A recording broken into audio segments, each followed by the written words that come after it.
digamos, o cada uno tiene su limitación respecto a la cantidad de grados de deformación que puede considerar ese elemento. Por ejemplo, el placa y el membrana, pues tienen sus características, es considerar menos deformaciones para hacer un poco más fácil el cálculo, etcétera. Pero el shell es el elemento que es un poco más completo en el análisis, digámoslo así, considera pues todas las deformaciones que puede sufrir ese elemento. Por eso usamos shell, en este caso nosotros usamos shell para hacer la loseta. Entonces aquí nos vamos, dice shell load, y aquí donde dice uniforme. Vamos a aplicar una carga distribuida uniforme sobre estos shells o sobre nuestra loseta. Entonces, miren, aquí yo selecciono la que dice carga muerta adicional, que es el tipo de carga que yo acabé de crear. Y le pongo 0.41, ¿verdad? Toneladas por metro cuadrado. Entonces, miren, aquí hay 3 comandos a la derecha que me dice añadir a la carga existente, reemplazar y eliminar la carga existente. Por ejemplo, si yo ya hubiera asignado una carga anterior, ¿verdad? Y yo quisiera cargarle con otra carga adicional, pues nada más le diré en añadir a la carga existente. Si yo me equivoqué, por ejemplo, ¿no es cierto? Con una carga, le cargué, digamos, y esa en realidad no era la carga que tenía que tener, pues vuelvo a seleccionar, hago este proceso y le doy ahora en reemplazar cargas existentes. Y eso reemplazaría a la carga que ya por error a lo mejor yo hubiera puesto, o a la carga que ya tenía puesta antes. Y este de examinar cargas existentes, pues debe ser para eliminar, yo no le he usado este, siempre uso estos dos, pero debe ser pues, para eliminar la carga que ya tenía puesta antes. Entonces aquí le doy en OK, le dejo ahí en reemplazar la carga existente, igual se va a cargar, y le doy en OK. Miren, aquí aparte está la dirección, miren. Por ejemplo, me dice gravitacional, ya se sobreentiende que va hacia abajo, ¿verdad? Pero yo le podría cargar, miren, de acuerdo al eje X, a la proyección del eje X, de acuerdo a la proyección del eje Y, o gravitar proyectada, o de acuerdo al eje local del elemento shell, ¿verdad? Ya lo veremos más adelante que son ejes locales. Pero le podemos dejar en gravitacional y OK. Listo, yo ya he cargado estos 3 primeros pisos con esa carga, miren, ¿verdad? Y ahora el último piso, el piso de arriba, me voy aquí, con la flecha subo a la última planta, que es el nivel 10.80 metros, selecciono todo nuevamente, y le voy a asignar la carga, miren, shell load, uniforme, y ahora le voy a poner aquí en 0.21. OK. He cargado ya con la carga distribuida que yo consideré. Ahora, ¿qué voy a hacer? Le voy a poner la carga distribuida de mi antepecho, miren. Para esto lo que yo debo hacer es seleccionar mis elementos. Mi antepecho va a ir en el perímetro de mi piso. Entonces, pues voy a seleccionar el perímetro de mi piso. Miren. Bueno, aquí ya estoy viendo que estos nervios a lo mejor no nos van a soportar el antepecho, pero bueno, después nos va a tocar cambiarlo. Entonces, pues selecciono así dando un clic izquierdo sobre cada elemento, miren. Lo pico, dándole clic izquierdo sobre cada elemento. Así.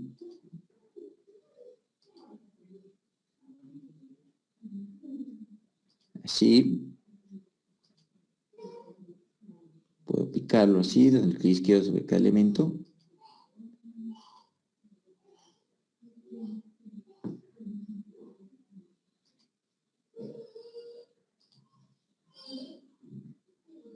Y me falta el de acá. Miren, de esa manera yo ya tengo seleccionado, ven que se pone como que fuera una línea entrecortada. De esa manera yo ya he seleccionado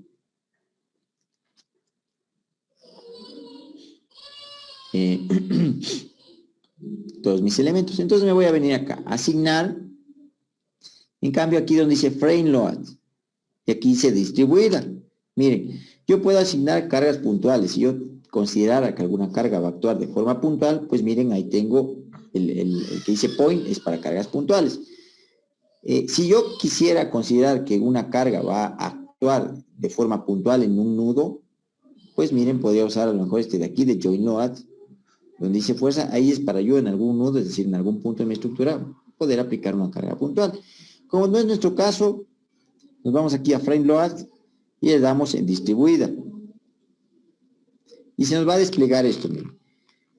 Recuerden que esta carga del antepecho, ¿qué es? Es igualmente una carga muerta adicional. Selecciono carga muerta adicional. Y miren, Aquí yo puedo ingresar pues cargas distribuidas, digamos, a lo largo del elemento, pero puede ser de forma variada. Por ejemplo, yo podría ingresar una carga que esté aquí sobre esta viga distribuida, pero esa carga podría tener una forma triangular, por ejemplo, o podría tener una carga de forma trapezoidal sobre esa viga, que se distribuye a lo largo de la viga, o podría tener una carga que simplemente se está distribuyendo en partes de la viga. Lo que me refiero es esto. Miren. Si esta es mi viga,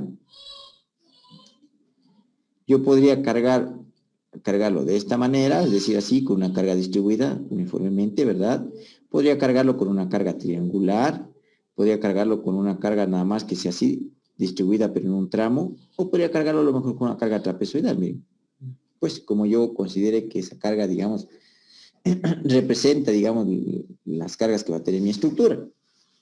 Como en edificación, la mayoría de veces, caso algún caso diferente, nosotros consideramos que son cargas distribuidas así uniformemente, la mayoría de veces. Caso algo diferente, por ejemplo, en una terraza. En una terraza, por ejemplo, si a lo mejor vienen y me van a colocar un tanque de gas de estos gigantes que es para el sistema de calentamiento de agua del edificio, a lo mejor eso yo puedo modelarlo como una carga puntual, miren, sobre la viga. Podría hacer eso. Entonces, todo depende como yo considere que van a todas las cargas, pero por lo general la mayoría se consideran cargas distribuidas. Entonces, miren, aquí esto que me dice distancia y carga, pues es para darle la forma a estas cargas. Por ejemplo, yo tengo que decirle a 2 metros tengo una carga de tanto. Luego aquí, lo divide en 4 partes, me divide en 4 partes la viga, la distancia 1, distancia 2, distancia 3, distancia 4, lo está dividiendo en 4 partes la viga, pero es para darle la forma. Entonces yo diría, la distancia 1 tengo tanto, la distancia 2, tanto, etc. Pero como es una carga, como digo, uniforme a lo largo de la viga, pues yo voy a darle aquí, donde dice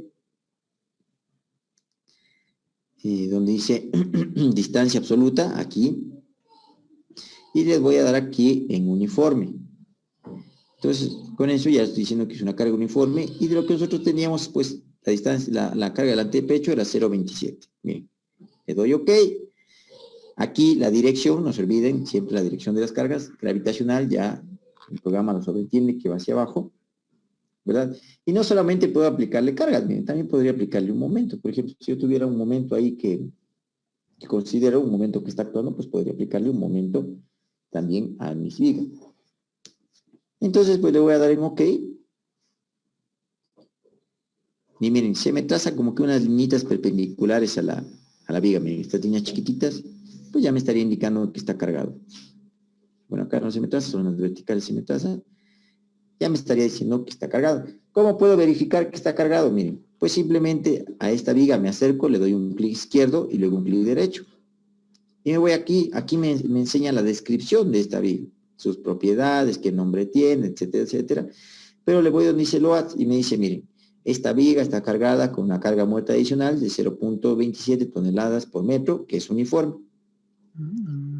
Listo. Si yo quisiera igualmente saber con qué carga se he puesto a mis shells, a mis losetas, pues aplasto escapar, doy un clic izquierdo sobre el shell, sobre la loseta, clic derecho, me da una descripción, miren, aquí a la parte derecha está parpadeando, indicándome cuál elemento es el que he seleccionado, y me voy a LOAD y me dice, miren, este shell está cargado con una carga muerta adicional uniforme de 0,21 toneladas por metro cuadrado. De esa manera he cargado ya mi proyecto con la carga muerta. Ahora vamos pues con la carga viva. La carga viva, ¿de dónde la saco? De la norma. Creo que aún no sacamos la carga viva. A ver. Ya está, ya hemos sacado la carga viva. Hemos determinado que para los pisos de abajo le íbamos a poner en este Excel, miren, ya hemos determinado eso, que para los pisos de abajo pues le vamos a poner 0,2 toneladas, para los corredores 0,48 y para la cubierta 0,1. Vamos a hacerlo de esa manera. Bien. Yo podría, me voy al piso de abajo, a la primera planta, a la planta del piso 1. Voy a selecciono todo, subo a la siguiente planta, selecciono todo, subo a la siguiente Está planta. viendo el Excel, Inge. Ah, perdón. A ver, vamos. A ver, voy a la planta del primer piso. Selecciono todo. Con la flecha subo a la siguiente planta. Selecciono nuevamente todo. Con la flecha subo a la siguiente planta. Y estoy ya en los 3 primeros pisos donde yo le voy a asignar esta carga de 0.2 toneladas por metro cuadrado, porque decíamos que esos van a servir como para vivienda.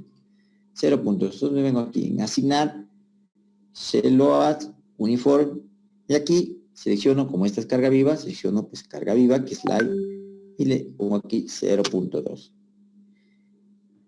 Le dejo en reemplazar, no me va a reemplazar porque para que me reemplace la carga aquí tendría que decir el mismo patrón de carga. Como es otro patrón de carga, simplemente lo voy a cargar. Gravitacional, ya entiende el programa que va hacia abajo. Ok, 0.2. Con eso he cargado los 3 primeros pisos con la carga de 0.2. Subo al siguiente piso, que es la cubierta, que tenemos que asignarle 0.1. Subo, selecciono todo, con clic izquierdo haciendo un barrido hacia la derecha. Asignar, Shell Load, asignar Shell Load, uniforme, y aquí 0.1. 0.1, que diga aquí viva, listo, ok. Con este 0.1, ¿qué es lo que consideramos en la cubierta? Bueno, si bien es cierto, es inaccesible la cubierta, ¿verdad? Pues yo estoy tratando de considerar la posible acción, por ejemplo, de la caída de granizo, la caída de viento, de ceniza volcánica, miren. Es decir, si bien es cierto, mi cubierta dice que es inaccesible, pues se sobreentiende que no va a haber personas, pero estoy tratando, digamos, de estimar la posible acumulación de viento o granizo. Esa es una forma de hacer.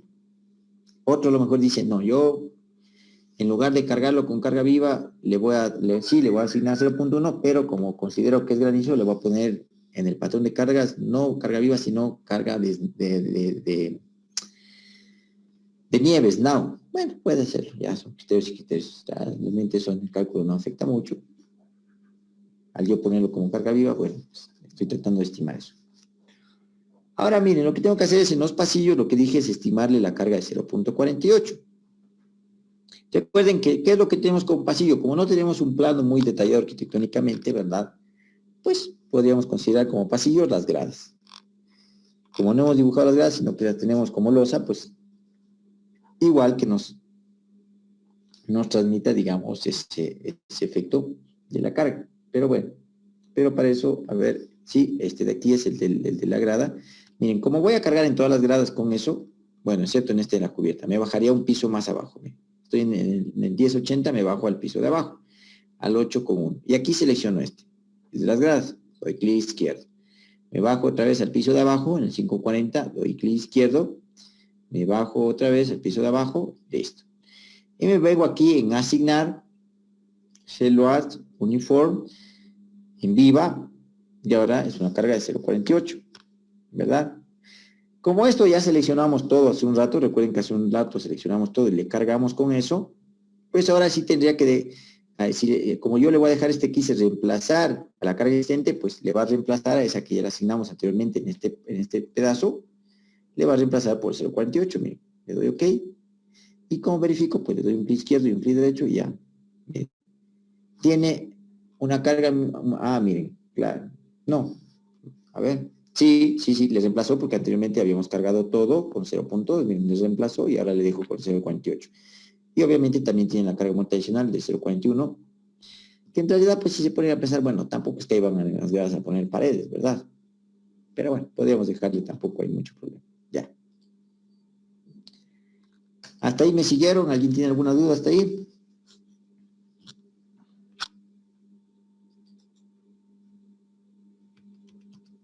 ¿Alguien tiene alguna duda? ¿Algo que necesita que le repita?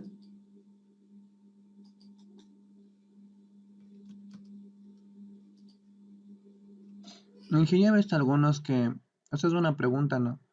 Que algunos que cuando modelan y en las gradas, ahorita le decimos como losa misma, pero algunos le dejan así hecho hueco. Eso estaría mal. Y como les he dicho, pues se trata de que el modelo trate de representar un poco las condiciones reales. Jamás va a representar la realidad, pero se trata de acercarnos un poco más, ¿no es cierto? En ese, digamos, en ese tramo de que está abierto pues el modelo es una propiedad intelectual de cada uno, digamos, ¿cierto? Entonces, pues se va a encontrar con muchos criterios. Para mí, habría dos formas para mi forma de ver. La una es modelar la grada, pero el modelar la grada es un tema también, es un poco medio trabajoso, digámoslo así, entonces, pues, por eso no lo hago yo. Es un tema trabajoso que tampoco para mí es que afecte mucho si no lo modeles.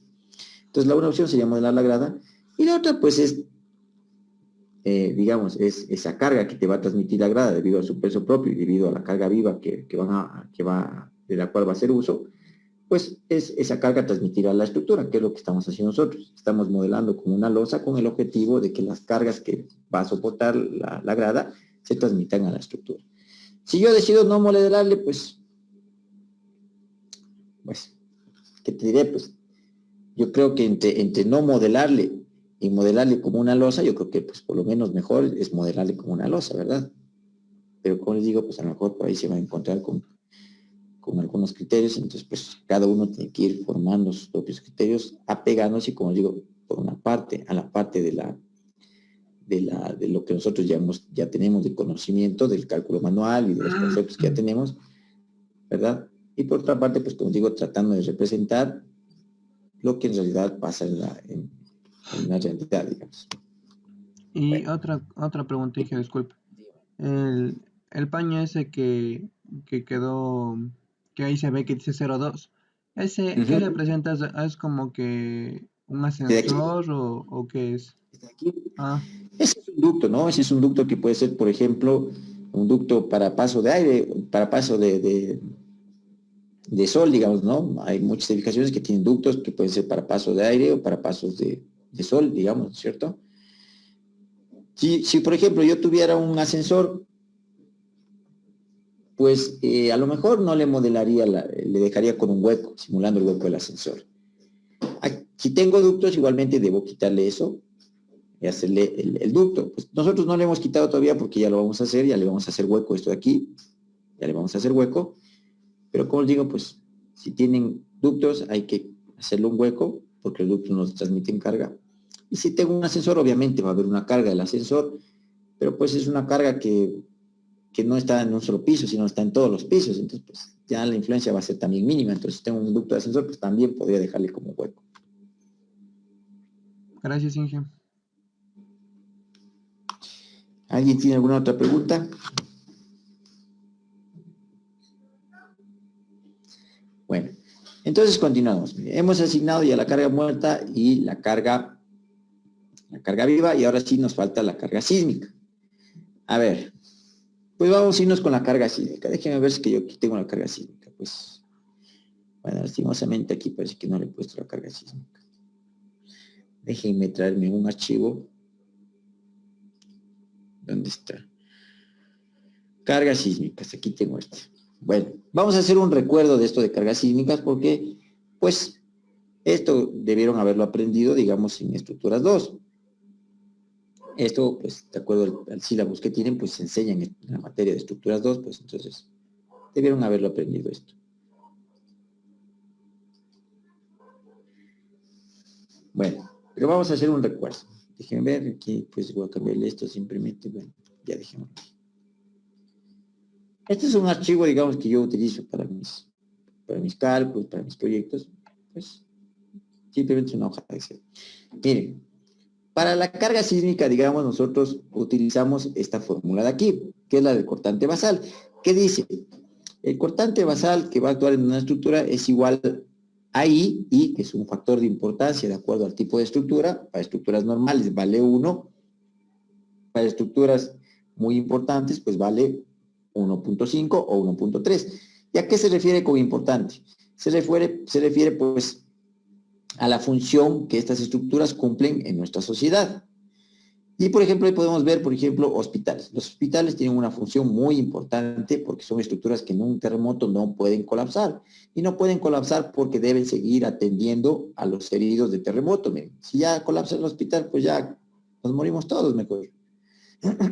Entonces el hospital no puede colapsar, por eso es una estructura muy importante. Entonces, la norma, ¿cómo trata de dar a entender esto, de que no debe colapsar? Pues le da un factor de 1.5, que al final, es decir, le está mayorando a la carga con la cual se va a diseñar esa estructura. Por ejemplo, estructuras como, yo qué sé, tanques de agua potable, tampoco pueden colapsar, porque, digamos, son parte de los servicios básicos que deben permanecer aún después de las emergencias. Miren, el agua tiene que seguir sirviendo después de una emergencia. Estructuras que albergan muchas personas, yo qué sé, estadios. Un estadio no puede colapsar en un sismo, porque imagínense, se morirían 50.000 personas en un solo momento, ¿verdad? Ese tipo de estructuras, por ejemplo, son estructuras muy importantes, por la función que cumple nuestra sociedad o por la cantidad de personas que albergan. Entonces, de acuerdo a eso, va el factor de importancia que sale de nuestra norma. Luego dice el término S sub A. S sub A, pues, es la aceleración que se espera en un lugar. Bueno, es la aceleración en relación, ya es una aceleración modificada, que es una aceleración modificada que se espera que se dé en un lugar.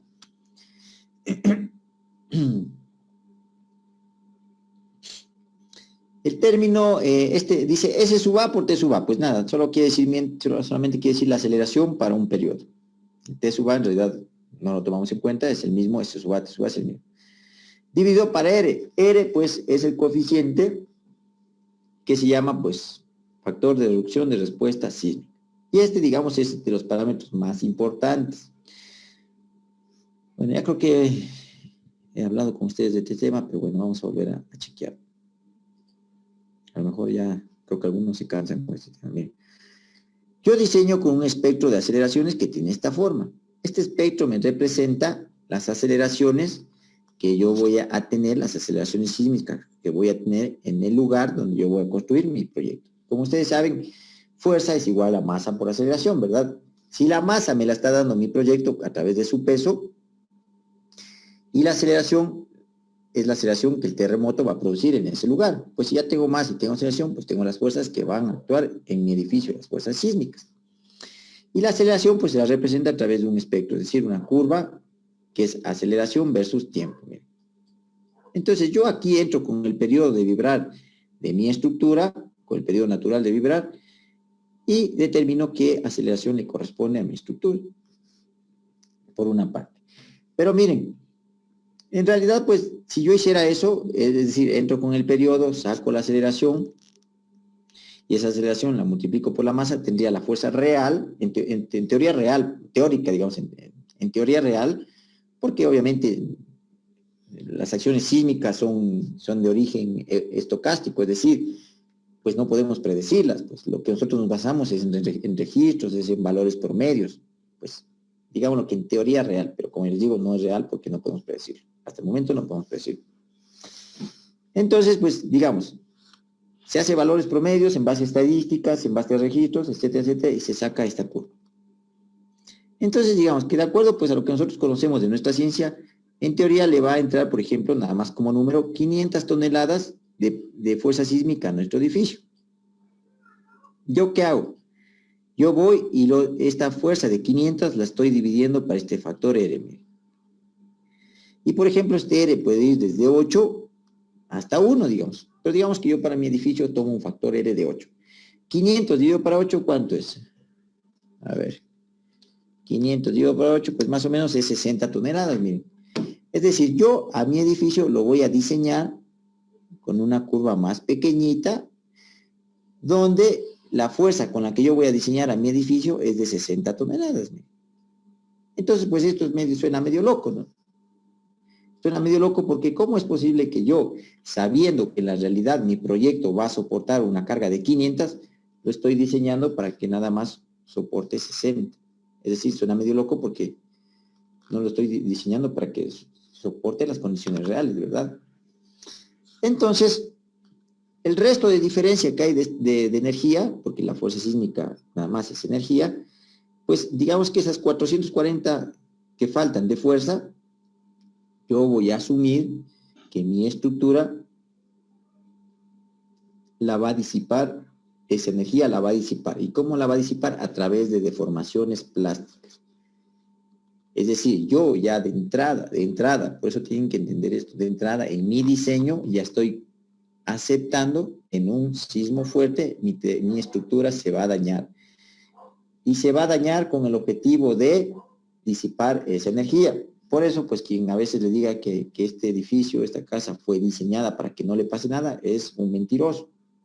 Porque el diseño natural, normal, salvo que sea un diseño diferente, que lo hay, pero el diseño natural normal con el que nosotros hacemos hasta el momento, esto ya irá cambiando en el futuro, pues está concebido de esa manera, para que pues podamos disipar energía, pero a cambio de eso nuestra estructura se va a dañar, y se puede dañar muy grave. Por eso es que ya las normas tienen que ir cambiando, ¿no?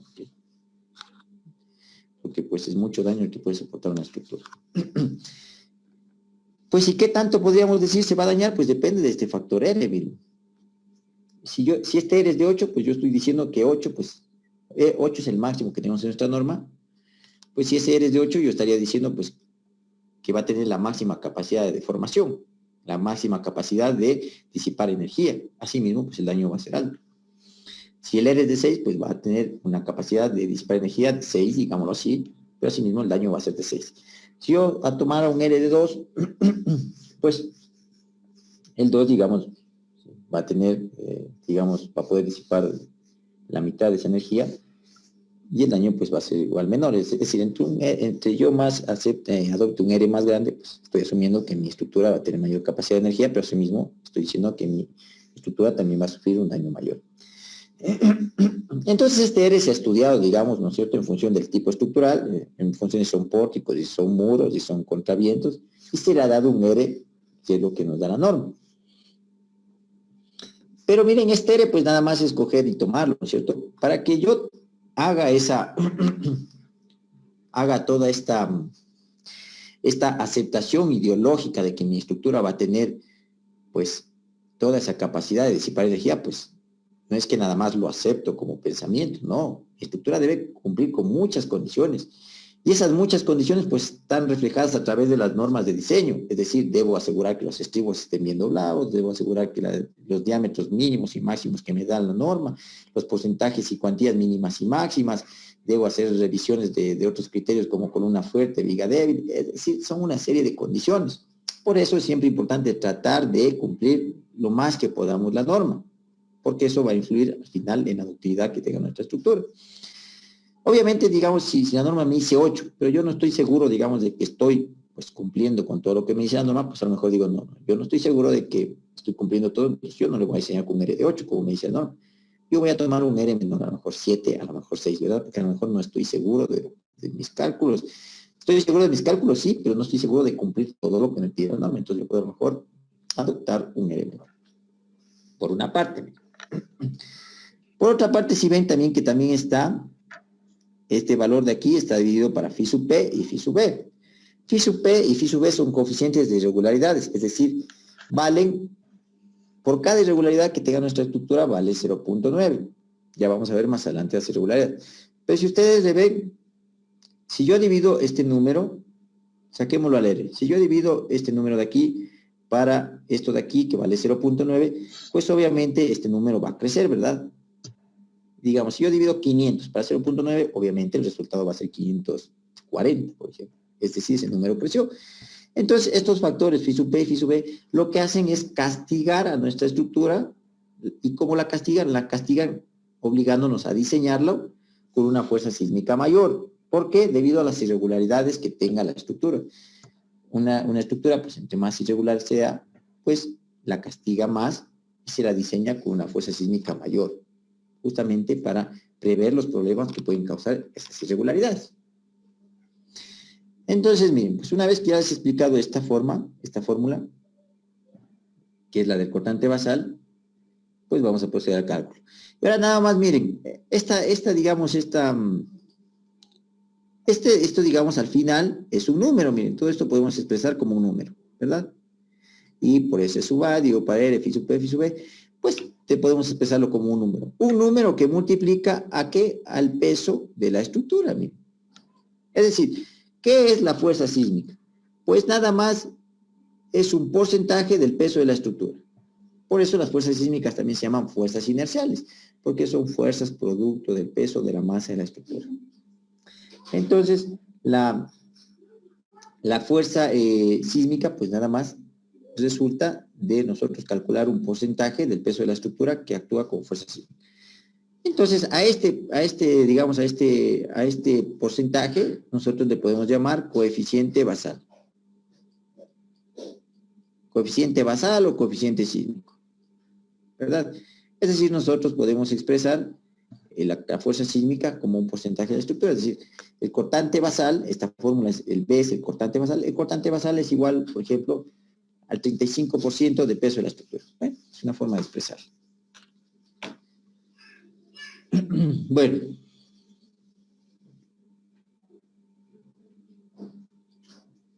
Bueno, nadie me preguntó. Ya que nadie me preguntó, les voy a preguntar a ustedes.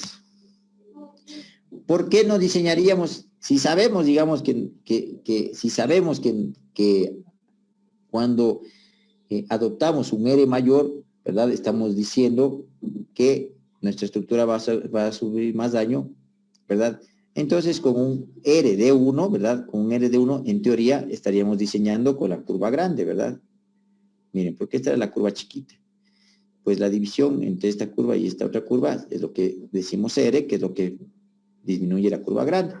Entonces, pues si sabemos ese daño que va a ocurrir, ¿por qué no diseñamos con un R de 1? Nadie me preguntó eso. Ahora les pregunto a ustedes. ¿Por qué no tocamos? ¿Por costo? ¿Por qué? Por el costo, o sea, porque va a salir con unas dimensiones muy grandes y el costo va a ser alto en la construcción. Así es, por eso. Es por el costo que eso tendría. Porque a lo mejor para nosotros diseñar una casa de 2 pisos, si nosotros diseñáramos con R de 1, pues a lo mejor esa casa de 2 pisos tendría columnas de 1 metro por 1 metro. ¿Bien? Entonces, pues eso ya económicamente ya no es rentable, ¿no? Nadie va a querer comprar una casa que tenga pues unas columnas de 1 metro por 1 metro. Entonces, por eso es que nosotros acudimos a la ductilidad, para tratar de hacer un diseño más, de alguna manera, seguro, pero sobre todo, pues más económico. ¿Bien? Pero bueno, como les dije, tiene sus desventajas, ¿no? Asimismo, pues el daño ante un terremoto fuerte, igualmente va a tener sus consecuencias. Esto está cambiando en realidad, pues más tarde que temprano, más temprano que tarde, esto tiene que cambiar porque, pues, es lo que hemos hecho, pero no quiere decir que sea lo mejor, ¿no? No quiere decir que sea lo mejor, porque pues las necesidades de la sociedad pues cada vez son más exigentes y cada vez nos obligan a nosotros a optimizar los recursos. Entonces, pues a nadie le va a gustar que un edificio de 20 pisos, después de un terremoto muy serio, a lo mejor tenga que ser derrocado, ¿verdad? Entonces, pues es plata que se pierde, es contaminación que se genera, etcétera, etcétera. Entonces, pues, como os digo, esto irá cambiando y después ya... pues en realidad diseñaremos para que no haya daño. Ahora ya se lo está haciendo en realidad, pues no es tan común. ¿Y cómo se consigue esto? Pues se lo consigue a través de dispositivos, miren, por ejemplo, a través de amortiguadores, a través de disipadores, a través de aislación sísmica, se consigue esto. Esta es una forma, pues, digamos, de conseguirlo. Entonces, pues, como digo, esto va a ir cambiando. Por ejemplo, los hospitales, ya hay muchos países, aquí en nuestro país también ya se está empezando, donde los hospitales se están tratando, especialmente los del Estado, porque el Estado no puede estar invirtiendo plata cada rato, digamos, pues, por ejemplo, los hospitales se están diseñando con aisladores sísmicos, justamente para garantizar que durante un terremoto, pues, no haya daño, o el daño sea muy, muy pequeñito, y el hospital pueda seguir plenamente trabajando. Bueno, se lo está haciendo. Como digo, luego... por ahora está como que implementándose en estructuras esenciales, muy importantes. Y no es obligatorio todavía hacerlo, pero en el futuro ya se volverá obligatorio y luego a lo mejor también ya no solamente se lo haga para estructuras muy importantes, sino para el resto de estructuras. Bueno. Entonces, a ver, entre los factores que nosotros necesitábamos, pues era I, S sub A, R, F sub P, F sub B. Pero este S sub A, pues depende. Miren, si nosotros vemos la fórmula para calcular S sub A, Este es el espectro que les indiqué hace un momento, donde nos indica S sub A, que es ya una aceleración modificada, cómo va variando S sub A en esta curva. Entonces, miren, pues prácticamente podemos identificar estos límites. Por ejemplo, miren, podríamos identificar aquí la curva, pues digamos que es de esta forma, miren, así.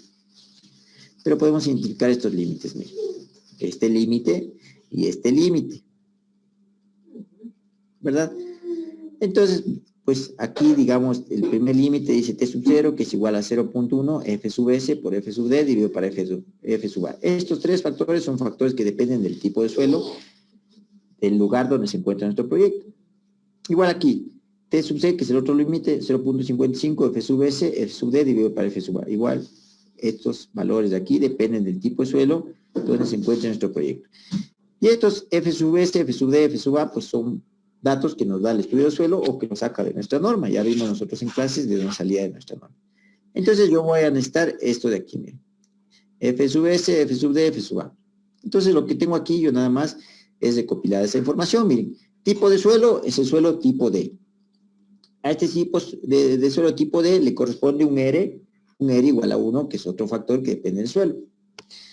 Luego tengo aquí el factor N. Miren, si ustedes ven, aquí en esta parte de aquí, la aceleración S sub A, pues depende de un factor N, de un factor Z, ¿verdad? Y este es factor del suelo F sub A.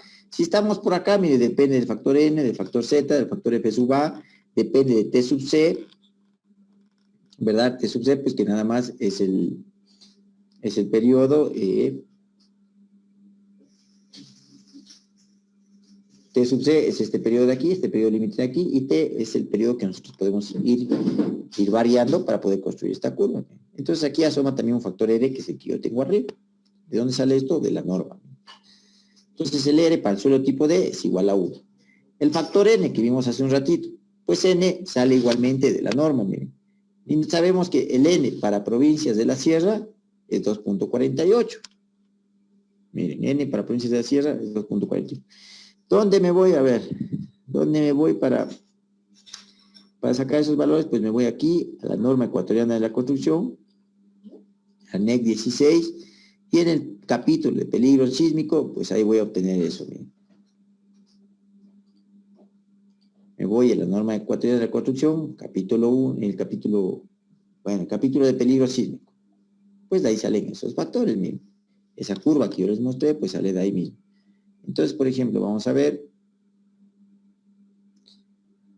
Aquí está el Z que vamos a utilizar. El Z también depende del lugar donde está nuestro proyecto, que es esa, en teoría, es la aceleración sísmica que se espera. Luego tenemos aquí, pues, el tipo de suelo es el D. Y aquí tenemos los factores F sub A, F sub D, F sub S. Y así mismo, pues, por aquí, miren, conseguimos el R, miren. Aquí está el R, miren. El R para todos los suelos, con excepción del E, vale 1. Para el suelo tipo E vale 1.5. Bueno, de ahí vamos tomando estos valores. Que como les digo, pues esto nos entrega el estudio de suelos, pero de ahí lo saca el estudio de suelos. ¿Qué zona sísmica es? Pues yo voy a considerar que este proyecto está en Quito, ¿verdad?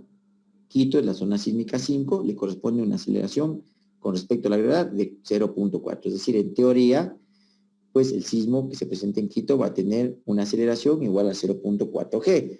0.4 por 981, en teoría va a llegar a una aceleración de 3.9 metros por segundo cuadrado, en teoría. Luego tenemos el factor de importancia. ¿Ven? Voy igualmente a la misma norma, lo saco. El factor de importancia, por ejemplo, como para estructuras que albergan una cantidad de personas menores a 300, el factor de importancia es 1. A nuestra casa, pues obviamente le corresponde 1 porque es una estructura así no tan importante. Alberga menos de 300 personas, pues es 1. Y vienen los factores de irregularidad en planta de elevación, Φ sub P, Φ sub B, que es lo que veíamos aquí, miren. Φ sub P y Φ sub B. A ver, vamos a ver pues un poco la norma. ¿Qué irregularidades nos puede decir que se puede penalizar en una edificación?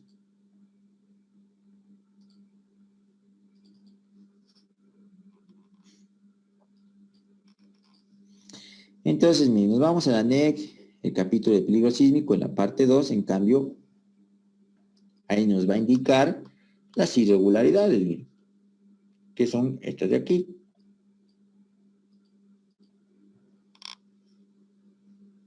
Y estas son las irregularidades que puede sufrir, los defectos que puede sufrir debido a su geometría, una estructura.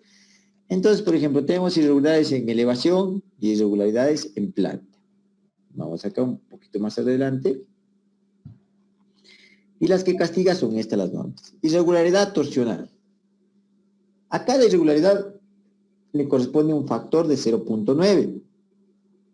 La irregularidad total de nuestro proyecto será la multiplicación de cada una de ellas, es decir, 0.9 por 0.9 por 0.9, así sucesivamente de acuerdo pues, a cuántas irregularidades tenga.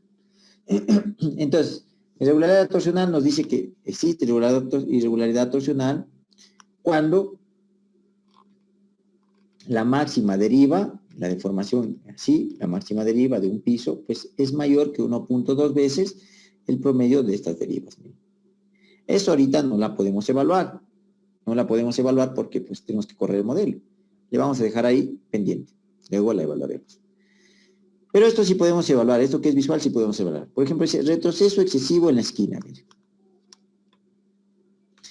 Nos dice que existe retroceso en la esquina cuando esta medida A es mayor que 0.15 veces esta medida B, ¿verdad? Y esta medida C pues es igualmente mayor que 0.15 veces D. Bueno, tal vez nuestro proyecto sufre irregularidad, de esta irregularidad que se llama retroceso excesivo en la esquina. Vamos a evaluar. A ver, nos dice que si esta medida de aquí es mayor a 0.15 veces esta medida de acá, pues, ¿verdad? Se podría evaluar como irregularidad. Y si esta de aquí, esta medida de aquí, es mayor a 0.15 de acá, ¿verdad? Podríamos evaluarlo como una irregularidad por retroceso excesivo en la esquina. Pues a ver, si esto tiene, a ver, rápidamente, tienes 480 más 1 metro son 580, 580 más 255, 5.8 más 255, más 4.6 más 0.8, más 4.6 más 0.8, ¿verdad? Más esto de acá, que es 1.65, bueno, más 2.65, más 2.65. Sí, nuestro, a ver, menos 2.5, más 2.5. Es decir, nuestro proyecto tiene de largo, pues, 16 metros, miren, 16 metros. El 15% de eso es, pues, 0.15, 2.46, miren. Y esta partecita de aquí tiene 1.65. Como 1.65 es menor que 2.46, es menor al 15%, pues no tendría esa irregularidad, miren. ¿Verdad? Entonces, nuestro proyecto aquí, por lo menos, no sufre de irregularidad por retrocesos excesivos en las esquinas. Vamos a ver la siguiente irregularidad. Nos dice que esta irregularidad de discontinuidad en el sistema de piso, pues lo sufriría si es que C por D, que son las dimensiones de este hueco, fuera mayor al 50% de A por B, que es la dimensión de la planta, ¿verdad? Entonces, prácticamente esto no va a sufrir, porque lo que quiere decir aquí es que la dimensión de este hueco debería ser, pues, más o menos el 50% del área en planta. Eso no está sufriendo nuestro proyecto. Si bien es cierto, a lo mejor se podría asumir un hueco en el área de la grada, a lo mejor, digo, porque igual se está relleno. Bueno, a lo mejor se puede asumir en el área de la grada, igual no es tan grande como para llegar al 50% de la planta de nuestro proyecto. Entonces tampoco sufre esto. Ejes estructurales no paralelos, miren. Es un tipo de irregularidad. Bueno, nuestro proyecto tampoco sufre de eso, todos los ejes son paralelos. Estas son las irregularidades en planta. Vamos con las irregularidades en elevación. Dice piso flexible. ¿Por qué se da el piso flexible? Porque obviamente, digamos, la rigidez de un elemento, recuerden, la rigidez a flexión de un elemento depende, bueno, recuerden, pues a ver, si no mal no me equivoco, por ejemplo, un volado, miren. ¿Cuál era la rigidez a flexión de un volado? Si no me equivoco, pues era 3EI sobre L cubo, miren. ¿Verdad? Esa es la rigidez a flexión. Pueden ver que la rigidez, pues depende, por una parte, de motricidad, por otra parte de la inercia, por otra parte de la longitud. Pero en columnas, por lo general, no es muy... Por lo general, en columnas ustedes tienen casi la misma sección, desde la parte baja hasta la parte de arriba, miren. La sección casi es constante. A veces disminuyen, pero disminuyen un poquito. Entonces, esto de aquí podríamos considerar constante, ¿verdad? Entonces, básicamente, la rigidez sí se va a ver afectada, y mucho por la longitud de los elementos, miren, porque la rigidez depende de la luz al cubo. Entonces sí va a cambiar mucho la rigidez para elementos si es que cambian su longitud. Entonces, pues en aquellos pisos, por ejemplo, donde muchas veces se acostumbra a hacer un piso de una longitud, de una altura de este piso mayor que el resto, pues obviamente, como es el caso de aquí, miren, esta altura de este piso es mayor que el resto, pues obviamente aquí va a haber un cambio de rigidez. Este piso de aquí, digámosle el piso con la rigidez R3, pues va a tener una rigidez menor que la del piso R2, y este es R4 y menor que la de R4. Bueno, creo que así no está bien esta fórmula, así debería ser, menor que R2 y al mismo tiempo también menor que R4, por ser un piso con una altura mayor. Va a tener una rigidez menor. Al ser una rigidez menor, pues obviamente, pues a lo mejor sea menos resistente, miren. Entonces la norma castiga eso. Pues, ¿cómo evaluamos eso? Pues esto también no podemos evaluarlo ahorita, pues tendríamos que meternos al programa para evaluarlo. Pero básicamente, si yo tengo igualdad de longitud, pues, digamos, no estaría sufriendo eso. Nuestro proyecto tiene igualdad de alturas de entrepiso, entonces no habría problema con esto ahorita. Pero tendría que evaluarlo con esta forma, es decir, si la rigidez, como dice aquí, si la estructura se considera irregular cuando la rigidez lateral de un piso es menor que el 70% de la rigidez lateral del piso superior o menor que el 80% del promedio de la rigidez lateral de los 3 pisos superiores. Es decir, si este piso es menor, su rigidez es menor al 70% con relación a este piso de acá o a este piso de acá, es irregular. O si este piso tiene una rigidez menor al promedio de los 3 pisos superiores de acá, pues también se puede considerar irregular. Bueno, eso podría evaluarlo después. Pero, como en nuestro caso tenemos la misma altura de este piso, pues digamos, no sufre de esto, ¿verdad? Distribución de masa, dice. Miren, la distribución de masa también es un problema. Pues si la estructura se considera regular cuando la masa de cualquier piso es mayor que 1.5 veces la masa de uno de los pisos adyacentes, a la excepción de cubiertas. Entonces, miren, si yo tengo un piso pues que tiene una gran masa, por ejemplo, tengo un edificio que los primeros pisos están considerados departamentos y de pronto por ahí asumo un piso que está considerado para hacer bodegas, pues las bodegas tienen una gran masa, miren, porque almacenan muchas cosas. Entonces, pues ahí puedo presentar este tipo de irregularidad. Bueno. Luego tenemos esta irregularidad que es irregularidad geométrica.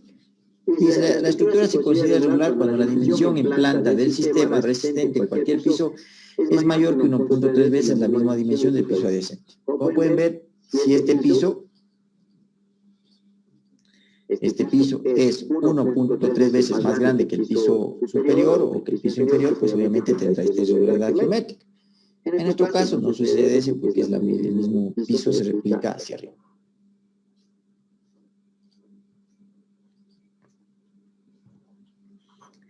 Bueno, hemos acabado con las irregularidades. Aquí lo que nos dice que el coeficiente de irregularidad total, ¿verdad? Pues va a ser el producto de las irregularidades en planta por el producto de las irregularidades en elevación.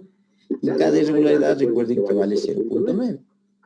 En nuestro caso, pues, ¿qué ha pasado? Nuestro proyecto aparentemente es un lindo proyecto porque no tiene ningún tipo de irregularidad. Es decir, miren, bueno, aparentemente no tiene ninguna, nos faltaría evaluar la de irregularidad personal, pero de eso no va a haber problema. Igualmente la irregularidad personal se produce, pues, cuando, obviamente, si es irregular, ¿no? Pero es bastante simétrico nuestro proyecto, no va a haber problema con eso. Pero eso se debe verificar. A ver, vamos por acá. Entonces, miren, como un primer paso nosotros deberíamos poner aquí el phi sub p, para nuestro caso vale 1 porque no tiene irregularidades en planta. Podemos borrar esto aquí que yo tenía por otro guardado. El phi sub b, para nuestro proyecto vale 1 porque no tiene irregularidades en elevación. Entonces, pues prácticamente eso no le va a afectar a esta fórmula acá porque tenemos 1 y 1. Luego viene el R, dice, coeficiente de reducción de respuesta estructural. Pues nos venimos a la norma, miren.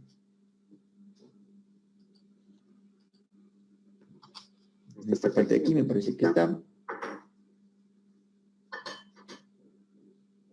Aquí está. Aquí está. Entonces dice grupos estructurales de acuerdo con R, ¿verdad? Entonces, miren. Sistemas dúctiles. Pues comienza con R de 8, miren. Pórticos especiales, sismoresistentes de hormigón armado con vigas descolgadas y con muros estructurales de hormigón armado o con diagonales rigidizadoras. No es nuestro caso porque no tenemos muros. Pórticos especiales, sismoresistentes de acero laminado en caliente, no es nuestro caso. Pórticos con columnas de hormigón armado y vigas de acero laminado en caliente, tampoco es nuestro caso. Pórticos especiales, sismoresistentes de hormigón armado con vigas banda, con muros estructurales de hormigón armado, bueno, no es nuestro caso. Luego tenemos pórticos resistentes al momento, que es nuestro caso. Pórticos especiales, sismoresistentes de hormigón armado con vigas descolgadas, dice un R de 8, ¿verdad? Pues como les digo aquí, 8 sería lo máximo que podemos darle, pues asumiendo que cumplimos con muchas cosas de la norma. Podríamos tomarlo ahorita como 8 a manera de ejemplo, pero como les digo, esto ya queda a la voluntad de cada uno. Si alguien considera que no se merece un 8 porque a lo mejor no está seguro de si está cumpliendo todo, pues bueno, denle un 7, denle un 6. ¿Sí? ¿Hay una pregunta por ahí? Sí, Inge. Justo en lo que ahorita acabo de leer, arriba, dice pórticos especiales sismoresistentes con hormigón armado con vigas banda.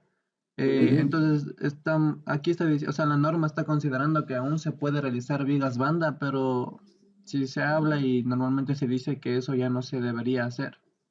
No sé cuál es su consideración. ¿Qué piensas? A ver, yo también pienso que las vigas bandas pues son malas para los países sísmicos. Hay países donde ya se prohibieron cimentan. Por ejemplo, en México está casi que prohibido esto porque ya tuvieron una experiencia de muchos edificios altos con vigas banda que durante el terremoto de los 80 por ahí se fueron abajo. En algunos países de Estados Unidos, en algunas partes de Estados Unidos también está prohibido esto. Pues de manera general, lo que pasa es que el diseño sísmico pues vino de otras partes, a nuestro país vino de otras partes. Y mucha de la teoría de estructuras, pues inicialmente se desarrolló en los países europeos. Desde ahí, digamos, se empezó a desarrollar la teoría de estructuras, pero pues Europa no tiene, digamos, las mismas condiciones sísmicas que nosotros. Por eso allá funcionaban bien estos sistemas. Como, digamos, la ciencia se migró, digamos, esa teoría vino hacia acá, hacia América, pues empezamos a implementar esos sistemas. Porque allá funcionaban, pues. Pero aquí no funcionan porque tenemos distintas condiciones sísmicas. Entonces ya de a poco nos hemos ido dando cuenta que en realidad esto no funciona para países sísmicos. Y yo recomendaría, pues en realidad, si bien la norma aquí no lo prohíbe todavía, más bien lo contempla y veo que, pucha, en realidad por aquí donde era que vimos eso, miren, en realidad le da bastante R, le da. Para mí es bastantísimo. Pero lo contempla, ¿no? Pero yo en mi experiencia personal, creo que nunca he diseñado con vigas banda, porque yo estoy seguro de que eso a mí no me conviene. Ni lo veo con buenos ojos. Yo siempre en mis diseños uso vigas peraltadas. A lo mejor aquí es diferente, miren aquí, ¿por qué? Porque aquí miren lo que dice. Pórticos especiales sismoresistentes de hormigón armado. Así dice, pórticos especiales sismoresistentes. Bueno, con vigas descolgadas. ¿Dónde está? De vigas bandas. Miren. Pórticos sismoresistentes de hormigón armado con vigas bandas, con muros estructurales de hormigón armado y con diagonales rigidizadoras. Lo que pasa es que aquí, lo que sabemos aparentemente que es muy malo son los pórticos, nada más los pórticos hechos con vigas bandas. Eso sabemos que es muy malo. Pero aquí, mire, se encuentra con muros estructurales de hormigón armado o diagonales rigidizadoras. Recuerden qué es lo que les dije yo hace un rato. Que las fuerzas sísmicas se distribuyen en función de la rigidez de los elementos. Si yo meto muros de hormigón armado, pues quien va a absorber las fuerzas sísmicas son los muros de hormigón armado. Y lo propio, si meto diagonales rigidizadoras, pues quien va a absorber las fuerzas sísmicas a lo mejor sean las columnas y especialmente las diagonales. Entonces, pues, si bien es cierto, sabemos que las vigas bandas son malas para los efectos sísmicos, cuando tenemos en forma de pórticos, pues a lo mejor cuando se da este tipo de sistema, que son, metemos ya muros, pues obviamente los muros son quienes absorben las fuerzas, pues a lo mejor pues ahí ya no está mal. Yo no he probado ese sistema. Digo, a lo mejor ya no está mal. Pero yo sí, en realidad, desde mi punto de vista personal, yo en realidad, si voy a usar muros de hormigón armado, pues también uso vigas peraltadas. Y si voy a usar diagonales rigidosas, pues también uso vigas peraltadas. En realidad las vigas bandas no son de mi agrado, pero pues se queda esa posibilidad, ¿no? Y otra preguntita. ¿Cómo se podría hablar, por ejemplo, en el caso de que se vaya a construir y está ahí el dueño, ¿no? Y el dueño, por lo general, por ejemplo, a mí me pasó que le dijo al ingeniero que no le gustan las vigas que se vean. Entonces, ¿cómo usted, por ejemplo, cómo le explicaría y le diría, sabe que es malo las vigas bandas por tal motivo, pero para que el cliente como que entienda el por qué? Bueno, primero explicarle por qué es malo, ¿no? Pero de una forma media sutil, porque ellos no entienden de términos ingenieriles, pues. Yo no le puedo decir a él, vea, su casa en un terremoto se va a caer, porque obviamente a la primera va a salir corriendo y va a decir, este man está loco, no sabe. Porque ellos no entienden de esto. Entonces, de una manera sutil decirle, vea, lo que pasa es que no es recomendable este sistema porque en un terremoto empiezan a aparecer daños. Entonces, si utiliza este sistema, a lo mejor su estructura va a tener más daños que con respecto al sistema de vigas descolgadas. Entonces, a usted le va a tocar gastar un poco más, a lo mejor en reparar esos daños, que con respecto a un sistema de vigas descolgadas. Por ejemplo, algo así lo puede estar aceptando. Segundo, por ejemplo, decirle, a ver, mire, usted no quiere vigas banda, o usted prefiere vigas banda, ¿verdad? Porque no quiere que se vean, pero porque mucha gente, digamos, las personas creen, ¿verdad?, que ya hacen vigas banda y simplemente lucen el techo, ¿verdad? Y tienen la falsa concepción de que eso es más barato que poner cielo falso, miren, porque cuando yo hago vigas peraltadas, pues tengo que poner un cielo falso. Entonces, pues erróneamente mucha gente cree que lucir el techo es más barato que poner un cielo falso. Entonces yo tengo que hacerle ver eso, decirle, vea, si usted pone viga banda, tiene que lucir. Si yo pongo viga peraltada, tengo que colocar un cielo falso. El costo del enlucido y del cielo falso, pues es el mismo, miren, prácticamente es el mismo, pero con una ventaja. Que si yo hago vigas peraltadas, pues lo ideal es que las instalaciones vayan por debajo de las vigas peraltadas. Entonces ustedes le pueden hacer ver varias cosas, decirle, por ejemplo, ¿qué pasa? Es que se le daña su tubería de agua potable. Si usted tiene vigas bandas, como la tubería va empotrada en la losa, es un gran problema arreglar, porque va a tener que dañar la losa, las vigas, para poder reparar. Mientras que si usted tiene un sistema de vigas bandas y se le llega a dañar una tubería, que puede ser del baño, de una tubería eléctrica, lo que sea, usted simplemente desmonta la parte del techo que donde se encuentra la tubería, la desmonta, repara sin ningún problema y luego pues vuelve a colocar esa parte del techo afectada. Estas son cosas, digamos, que se les puede hacer entender. Pero casi siempre las preferencias de los clientes, casi siempre va por el tema económico. Entonces hay que hacerles ver, ¿no?, que económicamente no hay diferencia, más bien hay ventajas. Bien, gracias. Bueno, sigamos avanzando. Entonces, pues vamos a decir con todo recelo que nosotros pues vamos a cumplir con muchas cosas de la norma y que nos merecemos ese R de 8. Vamos a ponerle un more de 8 como nos recomienda, porque vamos a hacer un sistema de vigas descolgadas, pórticos resistentes de vigas descolgadas. Bueno, R de 8, aquí debería quitarle esto de estado para otro sistema, pórticos sismo resistentes.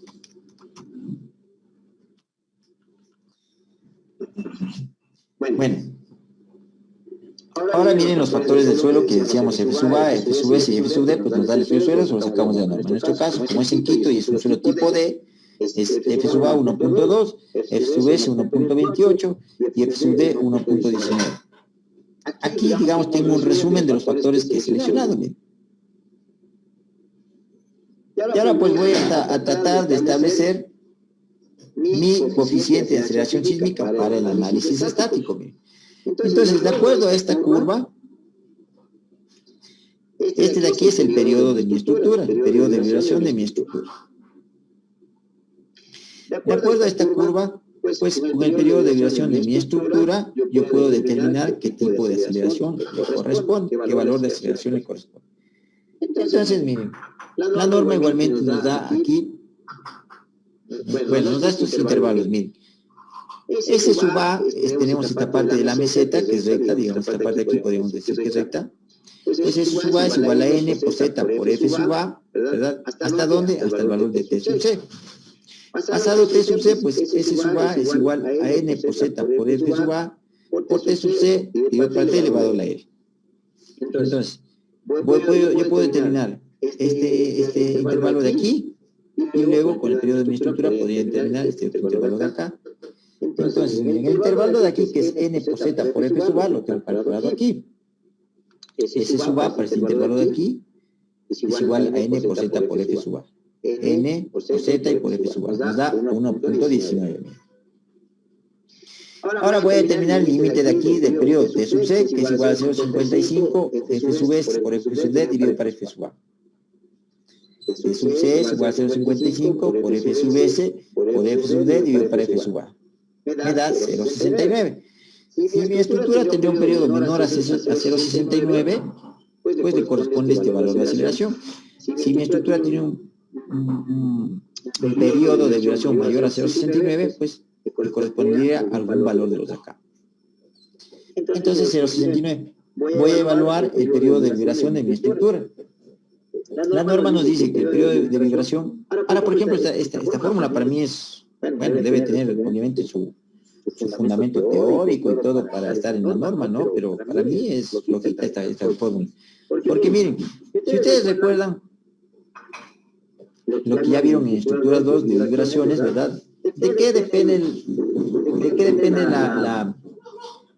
la frecuencia natural de vibrar de un objeto, de un sistema? ¿De qué depende la frecuencia natural? ¿Si alguien se acuerda? ¿Del periodo? El periodo es la inversa, bueno, no es la inversa, pero el periodo simplemente es otra forma de hablar, digamos, de la frecuencia. El periodo es igual a si tienes la frecuencia, tienes el periodo. La frecuencia no tiene que ver con la esbeltez de la estructura. Más o menos. No recuerdo de lo que... Perdón, ¿me escucho? Con la rigidez, ¿no es? Eso.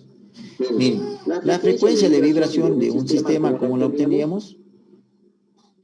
W es igual a la raíz de la rigidez sobre la masa. Miren.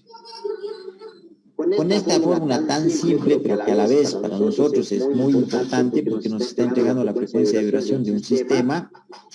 Miren, esto que es tan simple, pero para nosotros es muy importante. Ya tengo la frecuencia natural de vibrar de un sistema. Y luego el periodo, pues ya saben que es igual a 2pi sobre W. ¿Verdad? Entonces, como pueden ver, así era como nosotros calculábamos. Miren. ¿Verdad? Pero esta fórmula no se parece en nada. Miren.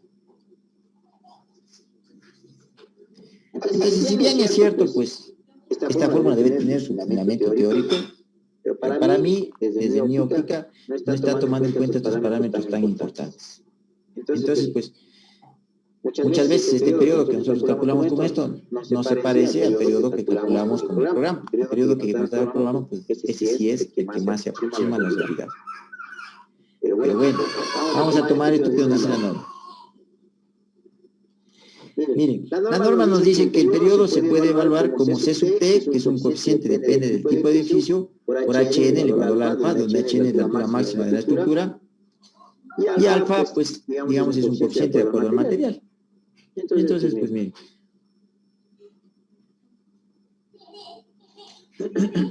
Nos dice que C sub T, para estructuras de acero, sin ajustamiento, con ajustamiento, para que tenemos pórticos especiales de hormigón armado, bueno, que en nuestro caso dice pórticos especiales de hormigón armado, sin muros estructurales ni diagonales rigidizadoras, que en nuestro caso tome un C sub T de 0.055, que es el valor que yo tengo aquí, C sub T 0.055, y tome un alfa de 0.9, que es el valor que tengo aquí, 0.9, y ya lo podemos sacar. O sea que el periodo de vibración es igual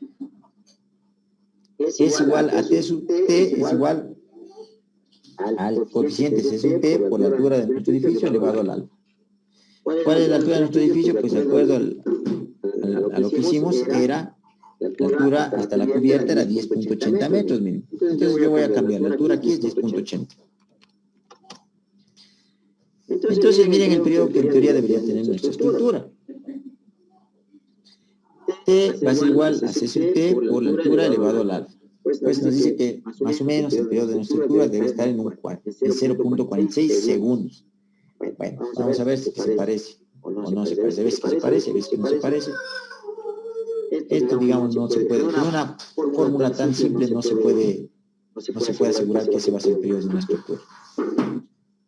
Bueno, vamos. Tengo el periodo. Como este periodo, ¿verdad? Miren, este periodo de mi estructura es menor a este límite de aquí, porque nos acaba de dar el periodo 0.46. Como es menor a este límite T sub C, que yo le he calculado en 0.69, como es menor, pues obviamente le va a corresponder este nivel de aceleración, porque nuestra estructura va a estar aquí. El periodo de nuestra estructura lo vamos a tener aquí, miren. Digamos que 0.6, como 0.69, como ya lo calculamos aquí, el límite T sub C, y nuestra estructura está aquí con un periodo de 0.46. Entonces yo entro con 0.46, ¿verdad? Entonces, pues el valor de aceleración está dentro de esta meseta, el valor de aceleración que le corresponde a mi proyecto es n por z por f sub a, que es este valor de aquí. Aquí ya calculé, n por z por f sub a. Si hubiera estado por acá, pues obviamente tenía que calcular qué valor le correspondía. Entonces ya tengo S sub a, que es igual a n por z por f sub a. Ya tengo todo lo necesario para encontrar este coeficiente sísmico del que hablábamos, este coeficiente de sísmico de aquí, porque es igual ahí, que es el factor de importancia, que para nosotros es 1, S sub a, que ya dijimos que es 1.19, ¿verdad? Dividido para R, que es 8, y phi sub P, phi sub E, que para nosotros es 1, ¿verdad? Entonces ya podemos calcular este número de aquí. Entonces es el número de ahí, miren. Ese número de ahí, pues ya lo tengo aquí, miren, a ver. Ya lo tengo aquí. Es decir, B es igual a I, es igual a I por S sub A, ¿verdad? Pero S sub A, pues ya como dijimos, es esto de aquí, que es N por Z por F sub A, que tengo aquí, es N por Z y por F sub A, miren, ¿verdad? Y ahora dividido para R, R que es esta celda de aquí, por phi sub P y phi sub B, que es 1. Y ese coeficiente me da, miren, me da 0.15. Aquí borrémosle, esto no tiene sentido, este 38 lo voy a borrar, no tiene aplicación. 0.15, es decir, para este proyecto, el porcentaje del peso del edificio que se va a transformar en carga sísmica es el 15%. Pues miren, eso es lo que yo tendría que aplicar como fuerza sísmica, el 15%. Y nada más recuerden que igualmente es una materia de estructura 2, miren, recuerden que cómo hacían, si este es un edificio, ¿verdad?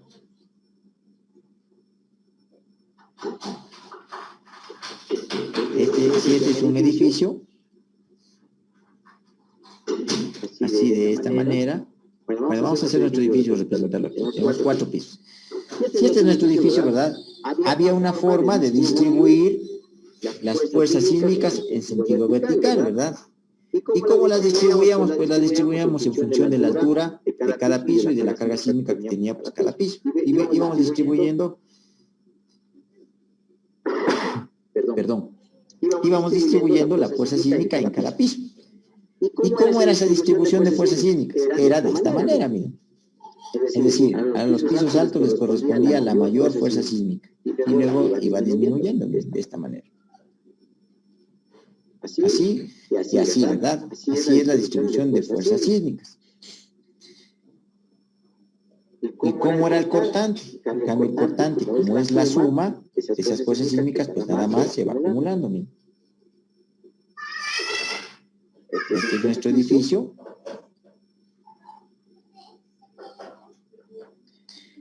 ¿Cómo es el cortante basal? Es decir, la fuerza sísmica acumulada, pues es de esta manera. Bueno, aquí es recto, es recto, bajo así, miren, ¿verdad? Y así. Este es el cortante sísmico. Entonces es importante tener estos conceptos claros de cómo deben ser lo que nosotros debemos obtener del programa. Porque cuando yo al programa le digo, a ver, muéstreme la distribución de fuerzas sísmicas, debe mostrarme pues algo parecido a esto, miren. Y cuando yo al programa le diga, muéstreme el cortante basal de mi proyecto, pues debe mostrarme algo parecido a esto. Esos conceptos tienen que tenerlos claros para poder saber si el programa está haciendo bien o mal. Porque si ya el programa me muestra aquí a lo mejor algo, por ejemplo, me muestra algo así, ¿no es cierto? A ver, me muestra algo así, miren. Así, luego para acá, y luego se sale otra vez así. Pues ya está pasando algo raro que debo entender qué está pasando. Entonces, este cortante, este coeficiente, yo lo puedo multiplicar por el peso de mi proyecto, ¿verdad? Por el peso de mi proyecto. Y esta es la fuerza sísmica total que voy a tener que entra en mi proyecto. Es decir, va a ser este valor de aquí. ¿Estamos claros? Bueno, para mi proyecto dice que es 0.149. Entonces ya nos vamos con eso por acá. Disculpen, es que mi hijo está por aquí jugando.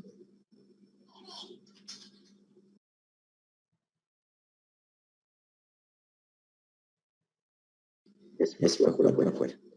A ver, entonces miren, este coeficiente, ese 0.149 que nos da 0.15, lo vamos a llevar a nuestro programa. Pues a ver, ya estamos aquí. Se me quedó colgado.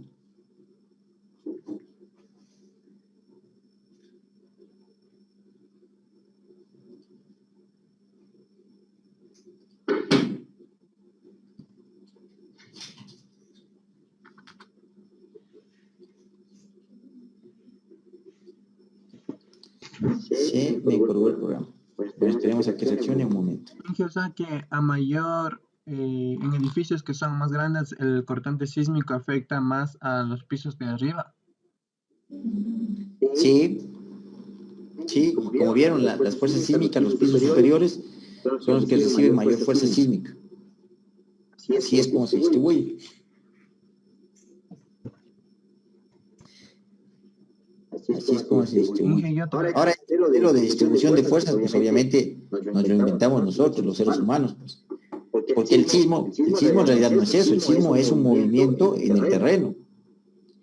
Pero nosotros, para poder reproducir esos efectos, obviamente hay toda una teoría detrás, para poder reproducir esos efectos, pues nos inventamos esta distribución. Ahora miren, bueno, mientras que se desbloquea esto, que ojalá se descuelgue, pues importante también mencionar, miren que a ver,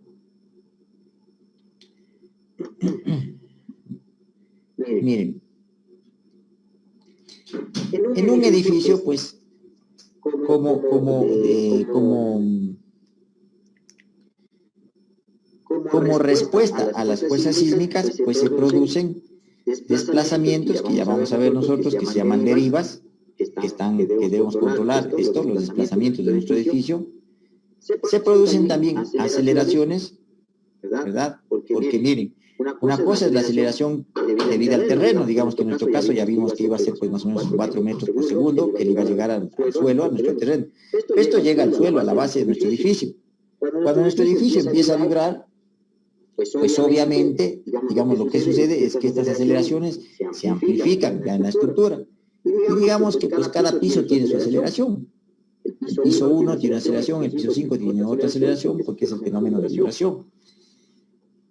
Pues se puede identificar igualmente que para estos diseños convencionales, los pisos superiores son los que experimentan igualmente mayor aceleración. Miren. Es por este motivo de que, por ejemplo, una persona que se encuentre en el piso 10 va a sentir unos efectos totalmente diferentes a una persona que se encuentre en el piso 2. La del piso 10, digamos, ambas van a tener una percepción diferente del terremoto. Para el piso 10 va a ser un terremoto tremendo porque va a tener unas aceleraciones grandes en ese piso. Por ejemplo, en el piso 10 a lo mejor esta persona ni siquiera se puede parar, se va a caer. Mientras que la persona que esté en el piso 2 a lo mejor puede salir caminando, etcétera, debido a los niveles de aceleración que va a experimentar cada piso.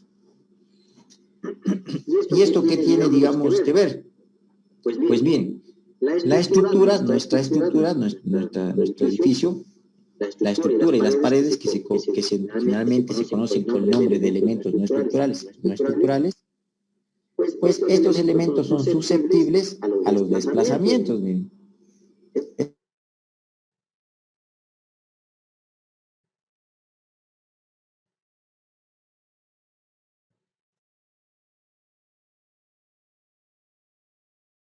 Se fue.